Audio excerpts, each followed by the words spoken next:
So கர movie ஏன் under rated ஆகுதுன்னா, இந்த 40% வந்து கர மூவியை மேபி பிரேக் டவுன் பண்ணலாம். அது நல்லா இருக்குன்னு சொல்லலாம்.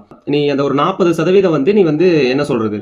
அதை வந்து 40% பேர் கர மூவியை வந்து நல்லா இருக்குன்னு கூட சொல்லியிருக்கலாம். பிரேக் டவுன் பண்ணி போடலாம். ஏன்னா இன்னைக்கும் கர மூவியை அண்டர் ரேட்டட் மூவி ஆக்கிட்டீங்கன்னு மீம்ஸ் போடுறவங்க எல்லாருமே நான் சொல்ற அந்த 40% ஆளுங்கள வரவங்க. மீதி 60% ஆளுங்க தியேட்டருக்குள்ள போயிட்டு, இன்க்ளூடிங் நானும் எங்க அப்பாவும் போனப்போ எங்க அப்பா என்ன சொன்னாரு, படம் பெருசா ஒர்த்து இல்ல அப்படிங்கிற மாதிரி தான் சொல்லிட்டு வந்தாரு. ஆனா எனக்கு நிறைய சீக்வன்ஸ் நிறைய எலமெண்ட்ஸ் வந்து பிடிச்சிருந்தது. ஏன்னா நம்ம சினிமா பாக்குறது அது என்ன ஜானரோ அதை மட்டும் தான் நம்ம பார்ப்போம். அதை தாண்டி நம்ம யோசிக்க மாட்டோம். இதே கர மூவியை பிடிச்ச எனக்கு தான் கருப்பு மூவியும் பிடிச்சிருந்தது. அது என்ன ஜானருங்கிறது நமக்கு ஃபர்ஸ்ட் ஒரு 20-30 நிமிஷத்துக்கு அப்புறம் சூர்யா என்ட்ரிக்கு அப்புறமே நமக்கு புரிஞ்சிருக்கு. அங்கிருந்து நம்ம மைண்ட் செட் பண்ணிக்கணும். ஒரு கதையோட செட்டப்புங்கிறது அதை தான் சொல்லுவாங்க. ஸோ நம்ம ஊர் ஆடியன்ஸ் ஏன் அதை பிரேக் டவுன் இன்னும் பண்ணலை அப்படின்னா, இதுக்கு காரணம் வந்து ஜானர்ஸுக்கு இன்னும் ரெடி ஆகலைங்கிறதா காரணம். நீ கேட்ட கேள்வி தான் கரெக்ட். நம்ம ஊர் ஆடியன்ஸ் வந்து இன்னும் ஒரு அடல்ட்ரேட்டட் கரெக்ட். நம்ம ஊர் ஆடியன்ஸ் வந்து பியூரா அன்அடல்ட்ரேட்டட் ஜானர்ஸுக்கு இன்னும் ரெடி ஆகலை. அதாவது ஒரு 18+ படத்தை இன்னும் நம்ம ஊர் தியேட்டரில் வந்து அவ்வளோ ஈஸியாக சுலபமாக வந்து ரிலீஸ் பண்ண முடியாது. அப்படி ரிலீஸ் பண்ணி அது ஓஹோன்னு ஓடுறதெல்லாம் வந்து நம்ம கேட்கணும்னா இன்னும் 20 வருஷம் தாண்டி தான் அதை நம்ம பார்க்கவே முடியும். அப்படிங்கும்போது நம்ம ரெடி ஆகலை.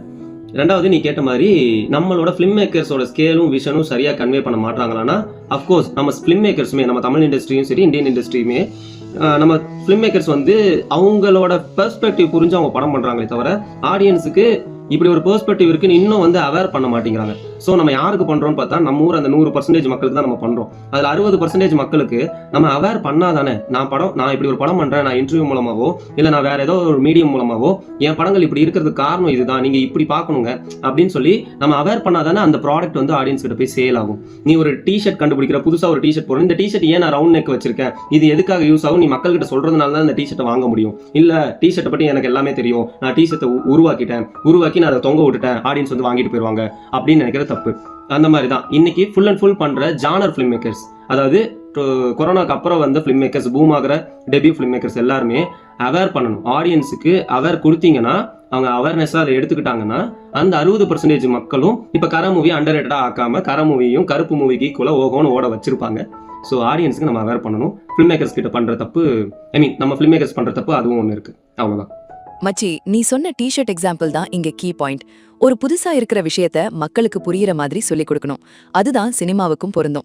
நம்ம ஆடியன்ஸ் பியோர் சர்வைவல் மிஸ்ட்ரியோ ஃபோக் ஹாரராவோ ரிஜெக்ட் பண்றாங்கன்னு நான் நினைக்கல.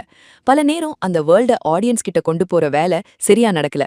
அவங்க என்ன பார்க்க போறாங்க, என்ன ஃபீல் பண்ண போறாங்க, இந்த ஜானர்ல என்ன ஸ்பெஷல், இதெல்லாம் முன்னாடியே கிளியரா கம்யூனிகேட் பண்ணணும். அது நடந்தா நம்ம ஊர்லயும் பியோர் ஜானர்ஸ்க்கு பெரிய ஆடியன்ஸ் உருவாகும். சரி, இந்த டிஸ்கஷன் பத்தி நீங்க என்ன நினைக்கிறீங்க? நம்ம ஆடியன்ஸ் ரெடி இல்லையா, இல்ல ஃபில்ம் மேக்கர்ஸ் தான் ஆடியன்ஸ்க்கு ஜானரே சரியா எக்ஸ்பிளைன் பண்ணலையா? கமெண்ட்ல சொல்லுங்க.